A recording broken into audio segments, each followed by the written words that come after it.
Now it's time for Power of Prophecy, continuing the legacy of Tex Mars, exposing evil, and promoting Jesus Christ as Savior.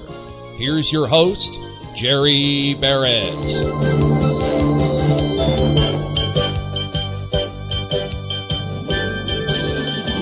Hello, friends, and welcome to another edition of Power of Prophecy.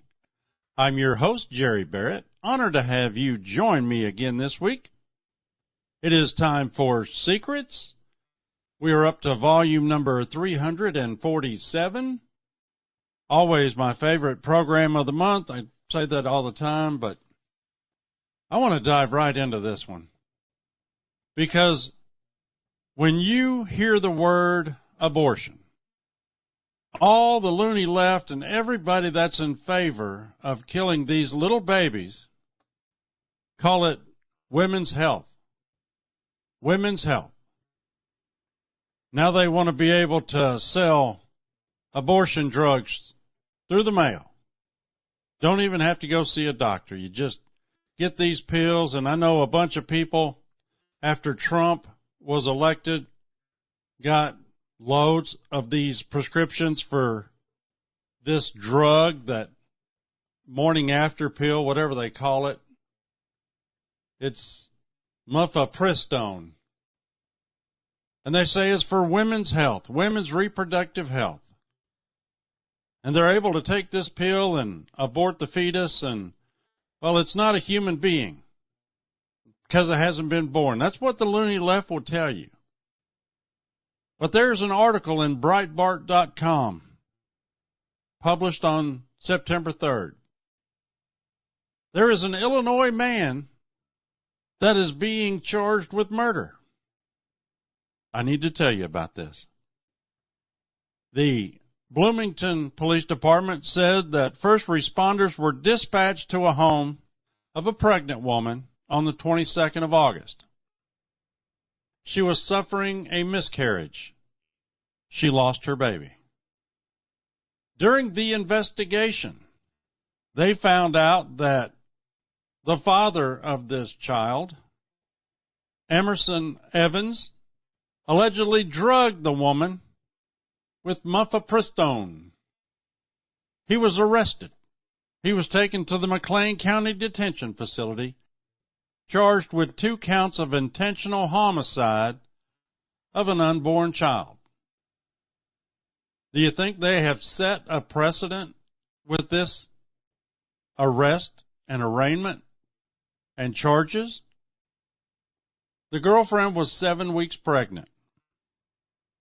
Was it murder on his part? Most assuredly. But the murder of an unborn child is murder to whomever does it. In Matthew 18, verse 6, it says, "But whoso shall offend one of these little ones, which believe in me, it were better for him that a millstone were hanged about his neck, and that he were drowned in the depths of the sea." Jesus' words. So everybody that wants to kill a baby, if you don't repent, it would be better for you to have a millstone about your neck and tossed into the sea. This man is facing 20 years in prison for murdering an unborn child. Now, don't you find it convenient that the loony left, if they mention this story at all, will not call it an unborn child because they have to maintain the narrative that it's okay to kill these children? 20 years in prison for killing a child that wasn't born. What do we do with the doctors that have performed countless abortions, continue today? Do we charge Planned Parenthood with genocide? I think it needs to happen. If murdering an unborn child, as it says in the Breitbart article, with this drug, if that's murder, then everything Planned Parenthood has done, everything that Big Pharma has done by putting out this abortion pill is a genocide, and they should face trial and potential incarceration for the murder of millions of unborn children. Speaking of murder, let's go to Chicago. You know, there was a big brouhaha when Trump federalized the D.C. Metropolitan Police, and I'll cover that in a minute. But he threatened Chicago, Illinois, Governor Pritzker, Mayor Johnson. They don't want Trump to come in. Personally, I don't think that we should be utilizing our military against American citizens in the first place. But considering that over 50 people were shot in Chicago over the Labor Day weekend, at least 7 died. At one point, there were 32 separate shootings between Friday evening and noon on Labor Day Monday in Chicago. I saw, I don't know if it was a YouTube or TikTok or whatever, but this young black lady was talking about the crime that's going on in Chicago. And so I got curious. And I went to heyjackass.com. It illustrates what's going on in Chicago. And she mentioned that the white liberal women that were up in arms about Donald Trump potentially sending federal agents to augment the Chicago Police Department, taking over the Chicago Police Department, federalizing it, sending in the National Guard. Johnson and Pritzker had a conniption, said we have no crime. According to this young lady, they were lying through their eye teeth. She said, come to the west side and the south side of Chicago. So I pull up, hey jackass, I'm looking at the map. She's right. In the predominantly well-to-do neighborhoods, there might be one homicide in that borough or in that section of Chicago. But on the west side, on the south side, multiple murders. I'm sure that a lot of that is gang violence. How do you get rid of the problem, Mayor Johnson? It's not by throwing good money into social services to have de-escalation. Oh, and Pritzker said he's okay if the ATF comes in and they start taking guns. How are you going to do that? You're not going to walk up to a gangbanger's hideout and go, hey, give me all your guns. That doesn't work that way. Sorry, Gov. You're an idiot if you think so. So how do you solve the problem? Well, you don't defund the police like Chicago and Illinois has done. You don't overtax the citizens and spend that tax money on garbage programs that are aimed at deterring aggression. You have a caseworker go to a shooting and find out what they can do to make things better. No, you round up the gangs, you throw them in prison. You send them to El Salvador. You send them to Uganda. That's what they want to do with these illegals. Well, why not send the gangbangers that want to destroy a town to one of those prisons? El Salvador looked great if you want to incarcerate individuals. But in 2024, Chicago had 573 murders. Compared to Chicago, New York City only had 377. L.A. only had 268. Now, when you factor in per capita, Detroit had more, D.C. had more, Atlanta had more per capita. But 573 murders on your watch, Mayor Johnson, is not a good look. Comparably, in Washington, D.C., since Trump federalized the Metropolitan Police Department, violent crime has fallen 45%. Carjackings are down 87%. This compared to the same time period in 2024. But Pritzker wants to get guns off of the streets. They had a buyback program. Yeah. A young woman by the name of Tawanda Willingham is suing the city of Chicago after she got shot by a pistol that had been relinquished to the Chicago police at a gun turn-in event. It was a Glock 21. The gun allegedly disappeared while in transit between the buyback event and the police station, just a block or two away. Now, the NRA got on Twitter, and they noted that in this lawsuit there were details provided on the movement of the gun.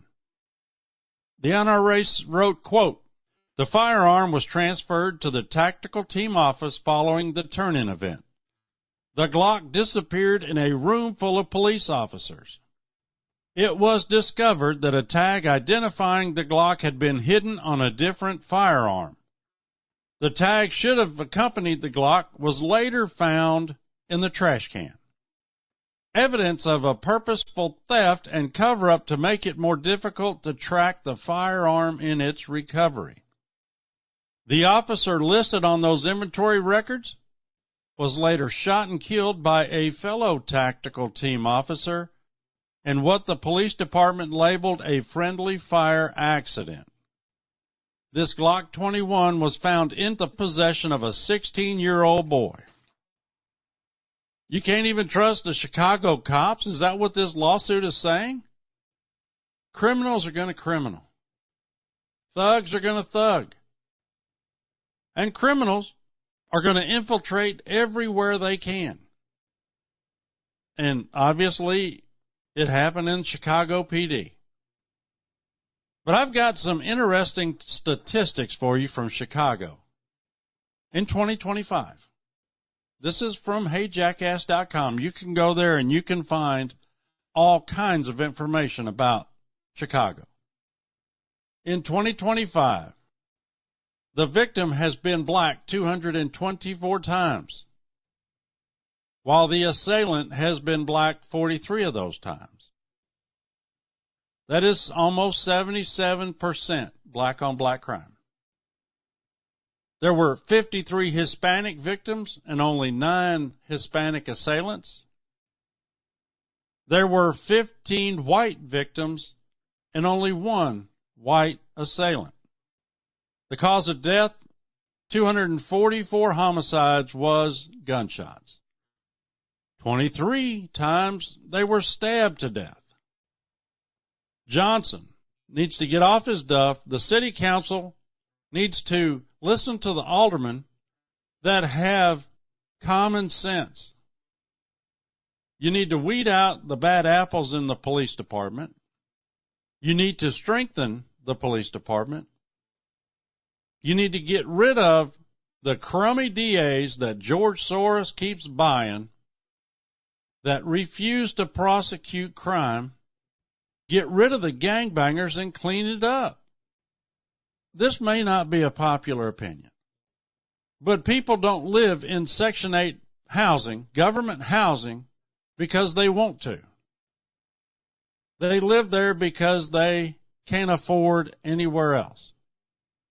And the crime is predominantly in those areas. The poor, honest, hardworking people that have to live in those areas need police protection from the good police. Goodness, it's not rocket science. Get rid of the gangbangers. Quit paying people to have multiple babies. Get them out of the government plantation. I'm all for a hand up, but these handouts, all they do is put people on the government plantation. And I don't care what color your skin is. If you acquiesce to the government plantation, you are enslaved by the federal government. Now, you will hear all the loony left talk about the crime statistics are going down, especially in D.C. after Trump did what he did. But are you aware of a number of lawsuits involving police officer whistleblowers and the higher-ups in the police department adjusting numbers to make it look like crime is going down? They are misclassifying apparent homicides to deflate the homicide numbers. According to Metropolitan Police Department Sergeant Carlos Bundy, who has served in the department for 28 years and was in the police department's homicide unit from 2010 to 2018, he said the Metropolitan Police Department was, quote, purposely misled the public about the homicide rates in the District of Columbia by misclassifying unnatural deaths by labeling them as accidents, close quote. He claimed his supervisors retaliated against him after he raised concerns about this practice. They denied him days off, they lowered his evaluation scores, and there was other punishment. But his allegations aren't the only ones. There are similar accounts from other officers who said department leaders misclassified theft and aggravated assault cases in order to depress the district's crime rates. Washington, D.C. recently settled another whistleblower retaliation lawsuit that was brought by former Sergeant Charlotte Dussault, D-J-O-S-S-O-U.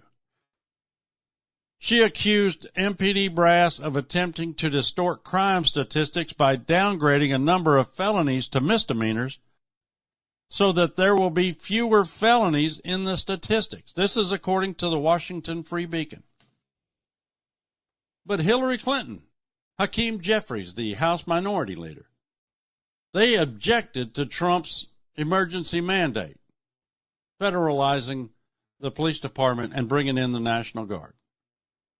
They, like other controlled media outlets like the New York Times, Washington Post, Politico, have all cited the statistics that have been doctored. They claim the council and the mayor have handled the crime, all Democrats. But Officer Bundy cited multiple examples in which MPD officials allegedly classified deaths as undetermined or accidental, despite having autopsy reports or physical evidence that identified the manner of death as homicide. 1 could be an anomaly. 2 is a pattern. 3 is proof that they're doctoring the numbers. And you will hear people cite the statistics from the FBI. The FBI doesn't gather this information whole cloth. They wait for police departments to submit the data. If they're doctoring the data, it skews the crime stats that the FBI puts out. And I've said this before, you can pencil whip a problem any which way you want to have the results come out the way you want them. That's what these police departments are doing. We have to show that crime is down. We have to show that crime is down. Well, let's classify this homicide as accidental death. What about the victim? What about the family of the victim? Are they even investigating these? No. Not if they're a misdemeanor. They don't have the manpower. That's what they'll tell you. You know, I've always said that people that get inside the Beltway around Washington, D.C. lose 100 IQ points as soon as they get inside the Beltway. Well, it's expanding further out. I've talked about Loudoun County and their public school system in the past. It's reached there. You remember that was the school where a transgender youth, a boy, claiming to be a girl, raped a girl in a bathroom. And they shuffled him to another school, and he did the same exact thing. And they tried to protect the tranny and hide and cover up these sexual assaults. But it came out. Well, now, this same school system has suspended 2 boys, high school boys, after they said they were uncomfortable that a female student claiming to be a male was in the boys' locker room filming them. There were 3 students involved in this. 2 were suspended. I'll tell you about the third here in a minute. The female student, who claims to be a male, used the boys' locker room several times, filming to get the reaction of male students. Does this sound familiar? It sounds like the homos going to the cake baker shop and asking them to do a same-sex wedding cake, and the owner of the bakery refusing, and they get sued. Photographers, same thing. Event venues, same thing. That's what's happened here. The boys faced discipline for sexual harassment and sex-based discrimination because of their complaints. This is according to Loudoun County Public Schools. They will be forced to meet with school administrators to create a corrective action plan, be suspended for 10 days, and have a no-contact order with the girl. So they can't even be in the same classroom. According to this report in the Daily Caller, one of the boys left the state with his family. Good for them. Get out of Dodge. The looniness isn't going to end anytime soon in Loudoun County. They still have the policy that allows students to use the facilities based on their gender identity. Not their biological gender, their identity. But what happened to the third boy? Nothing. You know why? Because he's a Muslim. They did not want to open that can of worms. Oh, he's a Muslim boy? Well, we're not going to punish him. Muslims kill homos. It is against their religion. It's also against Christianity. Goes against everything in the Bible. Supporting the Mos. But this ideology of transgenderism is a plague that has infiltrated this country. All right, moving on to this one.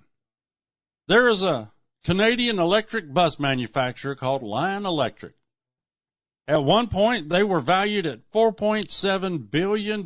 This was back in June of 2021. $4.7 billion valuation.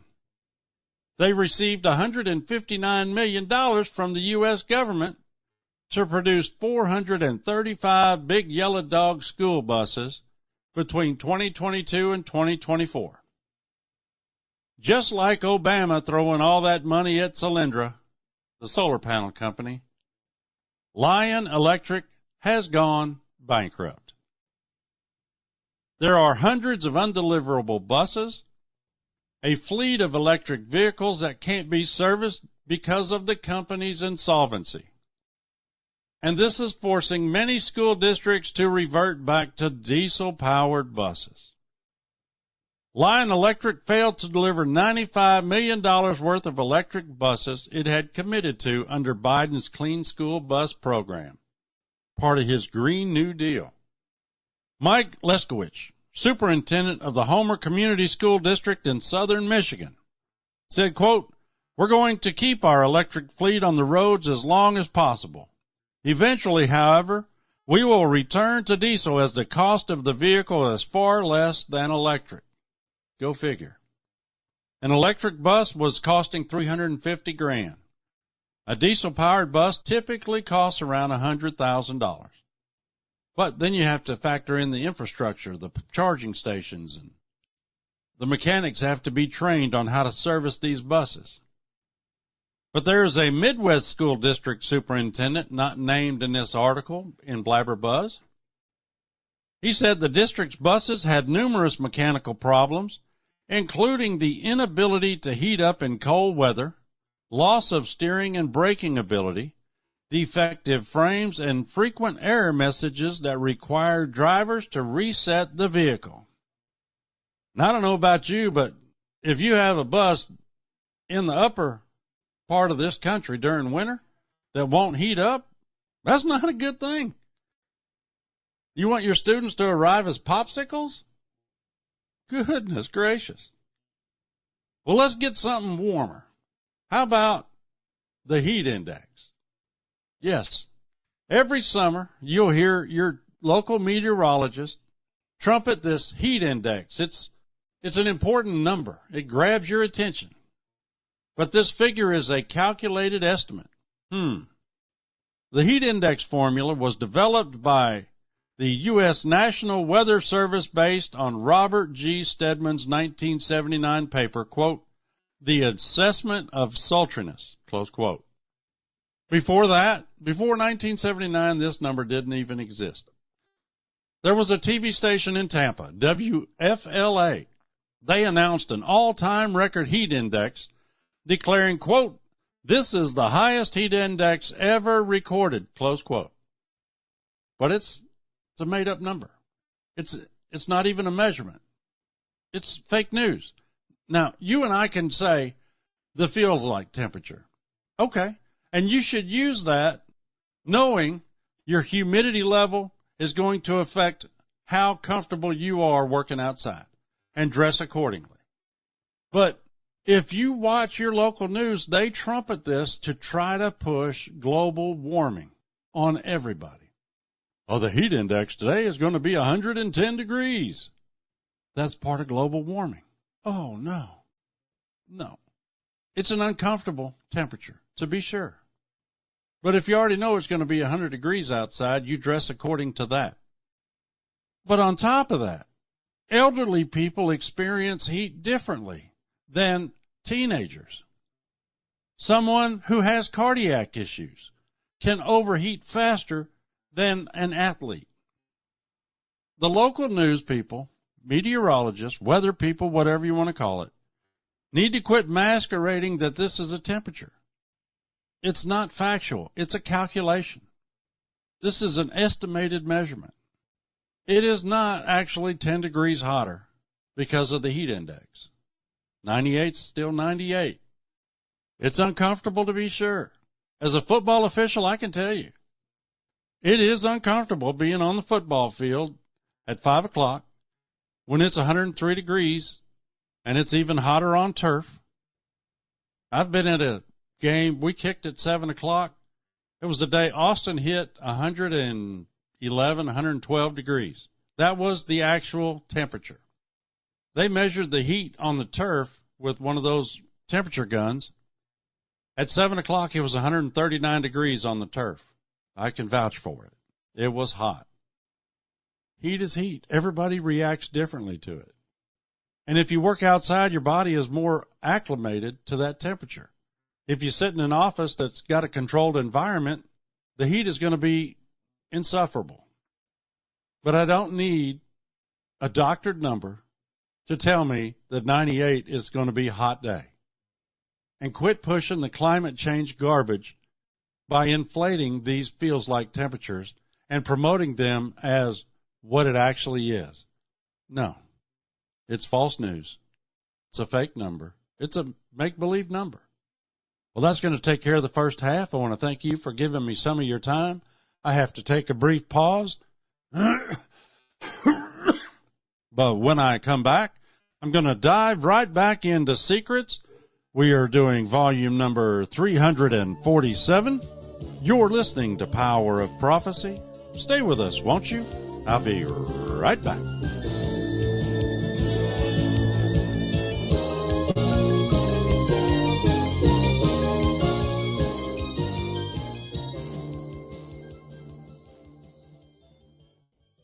Hello, friends. Jerry Barrett back with you again. I want to tell you about an outstanding DVD documentary by Joel Gilbert. It's entitled The Climate According to AI Al Gore.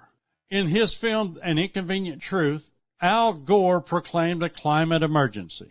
He became the godfather of today's worldwide climate change movement. Director Joel Gilbert, through his investigation, finds that the real origin of Al Gore's climate apocalypse came from his time at Vanderbilt Divinity School.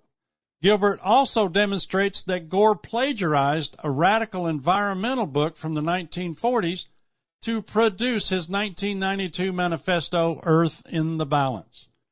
In The Climate According to AI Al Gore, Gilbert confronts an AI-generated Al Gore about his entire life history, his struggle to fulfill the political ambitions laid out for him by his parents, and his exploitation of climate politics to offset his personal insecurity.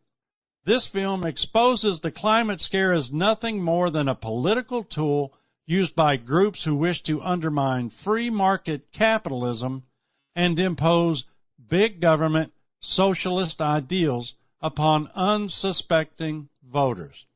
It's 110 minutes, and it's only $20. Please add $6 shipping and handling. That will make your total $26 for The Climate According to AI Al Gore. You can order your copy by phoning us toll-free in the United States and Canada at 1-800-234-9673. If you care to phone our regular line, that number is 512-263-9780. We're in the office Monday through Friday, 8 a.m. to 5 p.m. Central Time. Now, if you want to order this at our secure shopping cart, just go to powerofprophecy.com. You can use your Visa, MasterCard, Discover, American Express.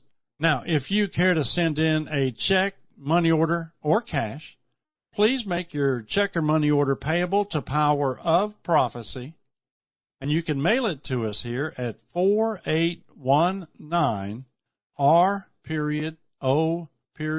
Drive, Suite 102, Spicewood, Texas, and our zip code is 78669. Okay, and now let's return to our regular program. We are covering secrets today, and before the break I was talking about being a football official, how hot it is, but it's also getting crazier, and it's not the kids on the field, it's the parents. And it's even worse at the youth sports level. I can't tell you how many times I flagged parents, kicked them out of the stadium because they were profane, yes, cussing in front of their children, acting like complete idiots. There were parents who wanted to be a coach, so they were the head coach, and they acted like every Saturday was the Super Bowl. They acted like a scholarship depended on how a 10, 11, 12-year-old reacted on a Pop Warner football field. But more and more the parents are getting out of control. This was in Los Angeles, California. There's a video on Twitter of parents duking it out while their children just stood around like, what the heck is going on? The parents came out of the stands. Coaches were fighting. Parents were fighting. This was 11-year-old kids. This is the example that the parents are setting. Now, I don't know the name of the person who filmed this and provided feedback, but he claimed that the officials didn't handle things between parents when these fights broke out, and it eventually involved over 20 parents and coaches. I can tell you I'm not shocked, but I can tell you personally, I would have taken my team, because on the football field there are 3 teams: the home team, the visiting team, and my team, the officials. We would have either kicked the parents completely out of the area, not just the stadium. No, they have to get in their car and they have to leave. Done it before. This is one reason why I don't officiate youth sports anymore. The kids are great. The kids are fantastic. It's the parents, the idiots in the stands. But we would have walked off the field, or we would have booted everybody out of the stands. You cannot allow that kind of mentality into the stadium. So was it on the officials for not handling it? Probably so. You might get paid $50 to work one of those youth football games for 2 hours. We don't make a lot of money, but it's not worth it. Take your team and get off the field and let them figure out how they're going to have a football game without you. I mean, I had a parent scream at me one time that if I didn't throw a flag, somebody was going to get hurt. In my 34 years of officiating, I have never seen a flag prevent an injury. But they think these kids are getting a scholarship at 11 years old. That's how demented and distorted a lot of these parents are these days. Well, let's move on to something came across in Twitchy, written by Amy Curtis. She's talking about the purge of people at the CDC. Looks like RFK Jr. is cleaning house from the fruits and the nuts. One of these nuts is Dr. Dimitri Daskalakis, homosexual, and he was the rave with the loony left. I saw people standing outside the CDC after his resignation letter. It was more of a tome than it was a letter, shaking his hand, congratulating for standing up, fighting for what he believed. They cheered this guy who says you have to use pronouns that people want you to use. You have to call people pregnant people. This is the people that we're supposed to trust with our health. These are activists. These are bureaucrats that are putting their ideology above public health. And Scott Jennings, bless his heart, he actually got on CNN and called a spade a spade. And he said that we need to end the practice of letting these unelected bureaucrats make policy decisions. And it needs to be a house cleaning. Listen to Scott. As it relates specifically to the COVID vaccine, which has been a flashpoint lately, I do think there are legitimate questions about whether it should have been mandated, and they took away the emergency designation. I think only 23% of American adults said they got it last year. Only 13% of children were given it. So the American people had started to make a decision about that. A lot of Americans have questions about all of this because of what happened during COVID with some of these officials that we're hearing from now. They didn't cover themselves in glory and what they told the American people about the safety and efficacy of that particular vaccine. So the reason we're here is not because of Kennedy. The reason we're here is because the public health regime deserves to be turned inside out after COVID. I do think it's not inappropriate for the government to have, on a rolling basis, investigations of what we're doing, because sometimes we find out that what we're doing or what we told the American people turned out not to be true. So rolling investigations of vaccines and the advice we give the American people on this, on food, which is another big part of his agenda, he has a lot of popular support for that, truthfully. Clean house, RFK. He is our Health and Human Services Secretary. He testified before Congress in June that kids get between 69 to 92 jabs by the time they're 18 years old. Tony Lyons, the president of the Make America Healthy Action, said, quote, vaccines have never been properly tested, either individually, in groupings, or as the full schedule, so no one can honestly say that they are not linked to the chronic disease epidemic, close quote. There are two doctors, Dr. Paul Thomas and Dr. Kenneth Stoller, who have filed a lawsuit against the CDC. They challenged the agency's recommended childhood immunization schedule. Both of these doctors have had their medical license suspended and revoked because they have stood up against this vaccination regime. In their complaint, they note, quote, America administers more vaccines than any nation on earth while producing the sickest children in the developed world. Yet the CDC demands proof of harm while refusing to conduct the studies that could provide it, close quote. In their lawsuit, these doctors accused the CDC of violating the Administrative Procedure Act by issuing de facto binding national mandates, violating the Fifth Amendment's Due Process Clause by compelling medical intervention without scientific basis, while punishing those who seek evidence of safety, violating the Fifth Amendment's Equal Protection Clause by allegedly denying the medical vulnerability of certain children, violating the First Amendment by suppressing through its contraindication framework medical and scientific dissent through coordinated professional retaliation. The lawsuit also says, quote, medical boards revoke licenses for deviation. Schools exclude children. Insurance coverage depends on compliance. Close quote. It's a racket. And I have an audio clip with Dr. Eric Berg, and he reveals there has never been true placebo control testing of vaccines. He explains that when you're told they are safe and effective, they're essentially saying whiskey is safe compared to bourbon.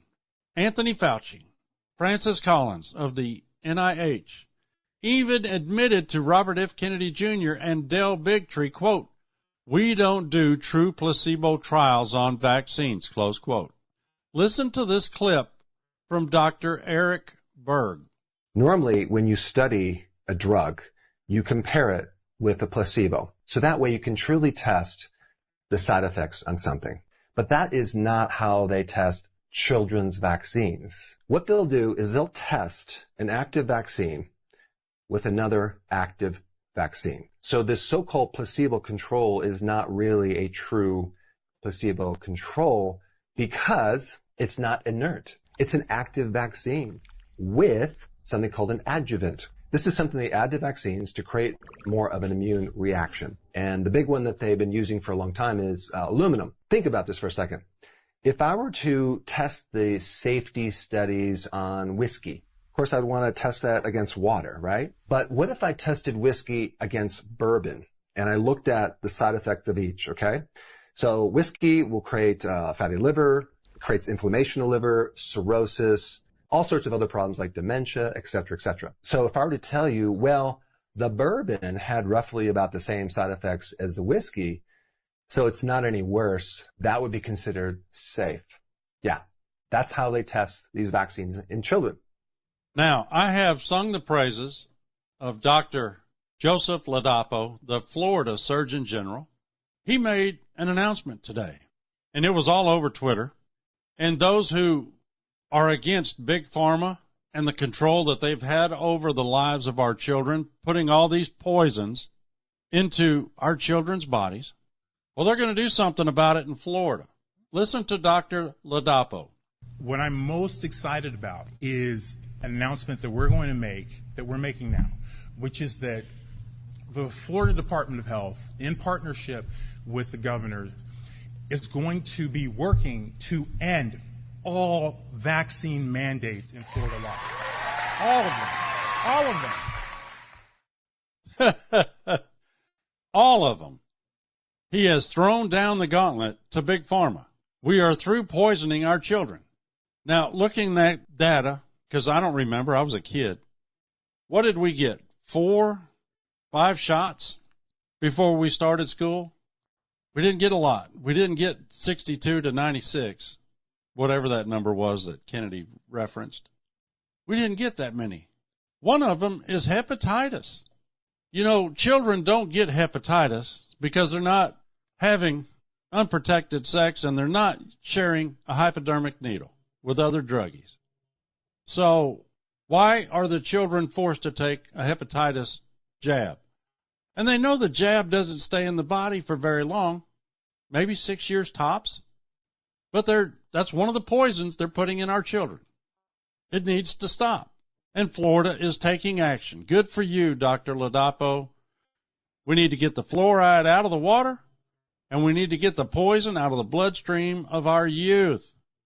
We have untold cases of autism these days. Is it because of the jab? They won't research it. We have food allergies. Is it because of the jab? Again, they don't research it. If it was so good, why is Big Pharma immune from being sued for vaccine injury? Ronald Reagan asked a good question. If it's not safe, then why are we doing it? But they signed that bill into law, gave immunity to Big Pharma. Well, this was in the news, last month. A career criminal grabbed a little girl in the mall in Virginia and took off with her, kidnapped a 3-year-old girl, took off with her running through the mall. His name is Andres Caceres Caldine. He had just been released from jail by a George Soros DA. I'll give you more details on that jackwagon in a second. Released on his own recognizance, a career criminal, after he was charged with failing to stop at the scene of an accident resulting in felony injury. Fled the scene of a felonious injury. Now he's attempting to abduct a 3-year-old girl at Fair Oaks Shopping Center. She was near an indoor play area. He grabbed her and took off to the second level of the mall before one of the parents intervened. That's when he flew the coop. He took off.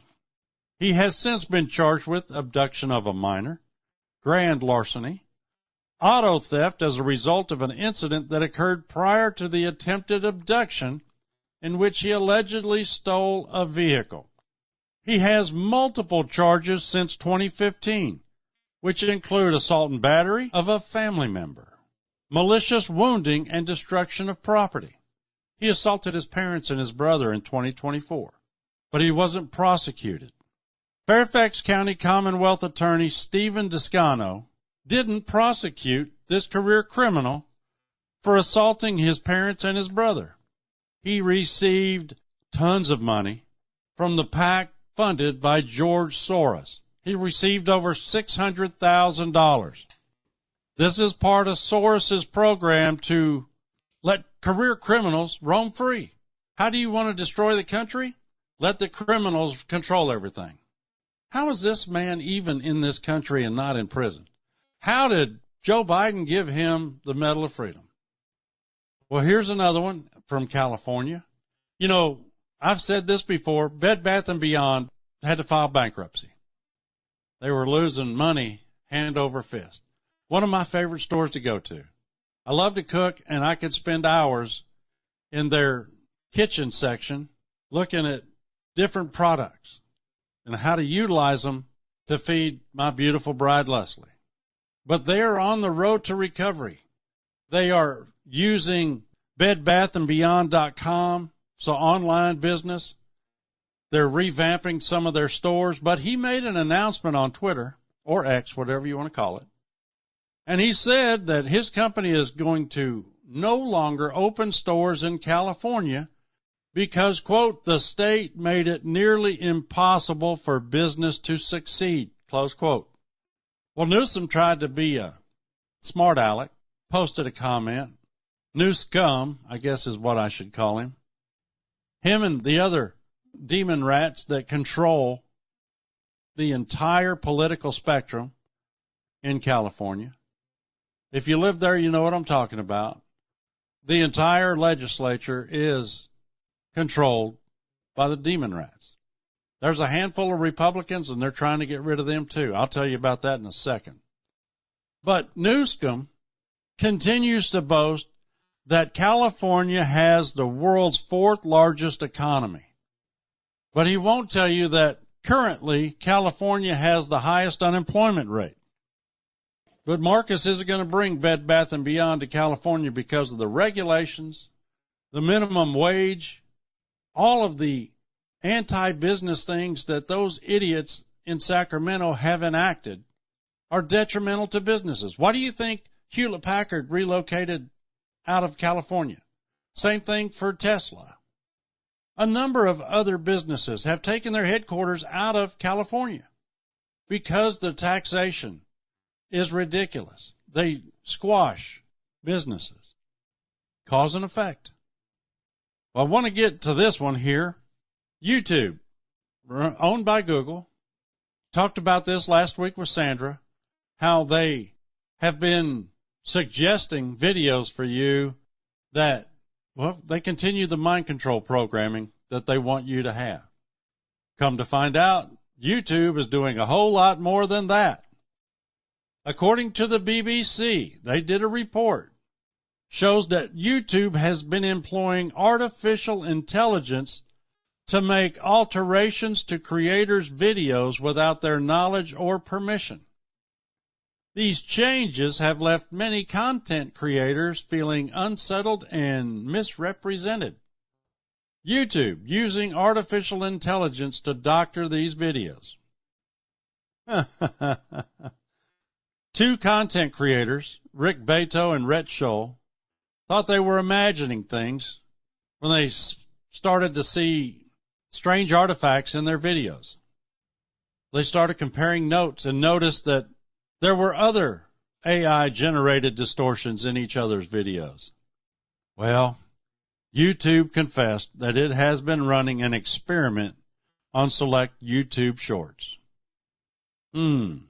Experts argue there is a significant difference between users having control over AI features for their personal devices and a company manipulating content without the consent of the creators.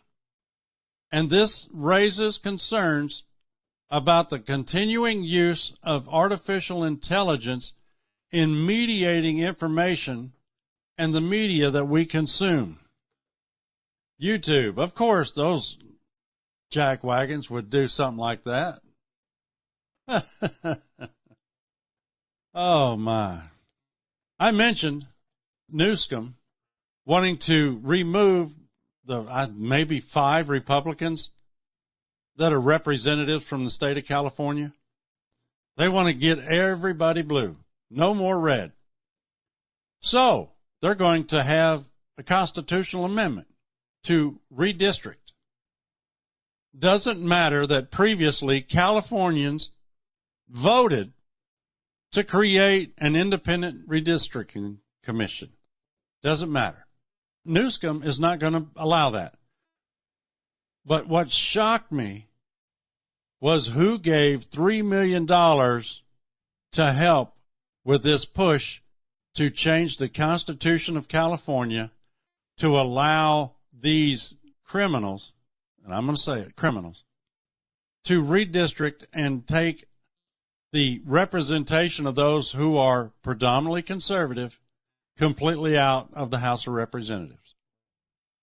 The California Teachers Association. That's who gave $3 million to Newsom. They have totally shuttered the idea that they care about education and children. They haven't been focused on that in decades. Instead, they focus on radical Marxist overhaul of our entire country. But what does this have to do with the children? Absolutely nothing. But unions like the California Teachers Association, the SEIU, have a chokehold on California politics because of the millions that they've made a Democrat supermajority utterly beholden to them. That's why California has experienced such an epic decline in virtually every category in the education spectrum. Instead of spending this money to enrich the teachers that pay into this, to give them more resources to teach the children, not indoctrinate like they normally do, but real resources that could allow these children to learn, to be functioning adults in this society. Instead, well, what's $3 million of our union members' money? Let's get rid of any of the conservatives that represent sections of California. Make it blue. My. Came across this. It's an opinion piece in redstate.com, written by Eli Shepard. It's entitled, Pride Was Never Enough, the LGBT War on Biology and Children. And I'm going to read some of this. This is so spot on that I had to share this. Eli writes, not long ago, the conversation in America centered on equal rights for gays and lesbians. The rallying cry was simple: let people live and love without government intrusion. Even many conservatives began shrugging their shoulders with a kind of live and let live attitude. Then marriage was redefined. To some, it seemed like that would be the end of the story. I knew better. You probably knew better. But most had no clue. What began as an appeal for tolerance quickly morphed into a demand for celebration. Businesses, schools, sports leagues, and churches were told they must actively endorse this movement. Now, Corporations trip over themselves every June, Pride Month, to prove their loyalty to the Moes. But, wait a minute. This rapid progression did not stop with gay marriage. No.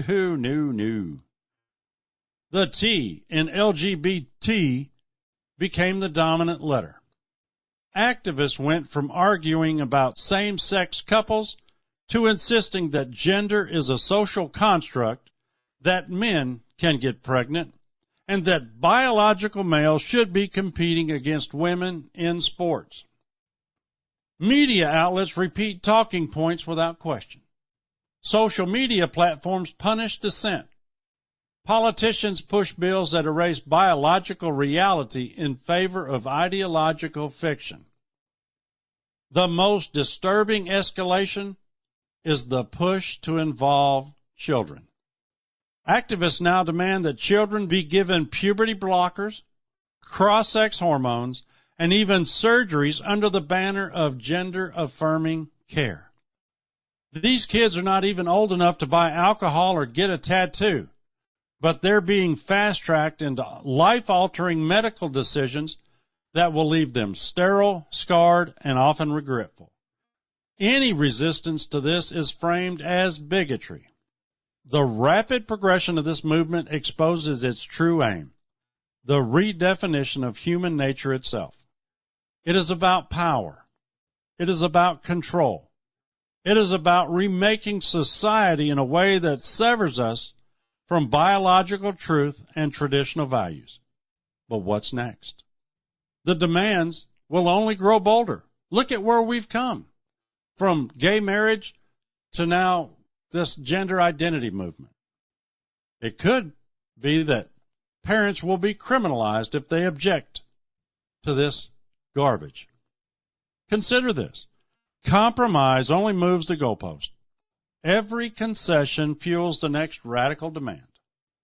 Truth is not hate. Biology is not bigotry. And children are not political experiments.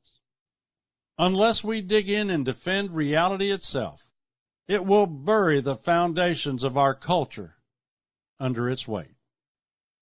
I knew that this gay marriage thing that the Supreme Court legislated from the bench was going to snowball. I had no inkling that the tranny movement would be as profound as it is. Didn't even consider that part. At the time, the World Health Organization said that transsexualism was a mental illness. And I laughed and told friends that the people that love this gay marriage the most are divorce lawyers. Because you know gay people can't stay celibate with each other. But it is already happening. The courts are removing children from a home whose parents refuse to affirm that their son is a girl. Legislation is already enacted in some states. They want complete control and complete acquiescence to this gender idiocy. We have to stand up and fight. We cannot go quietly into this good night with this looming in the future. We have God's holy word to back us up. Put on the full armor of God's word. We need to get out there and fight back this idiocy. I want to thank you for tuning in and giving me an hour of your time. I greatly appreciate it. And as always, I pray you will tune in again next week at this same time. Tune in and discover the power of prophecy.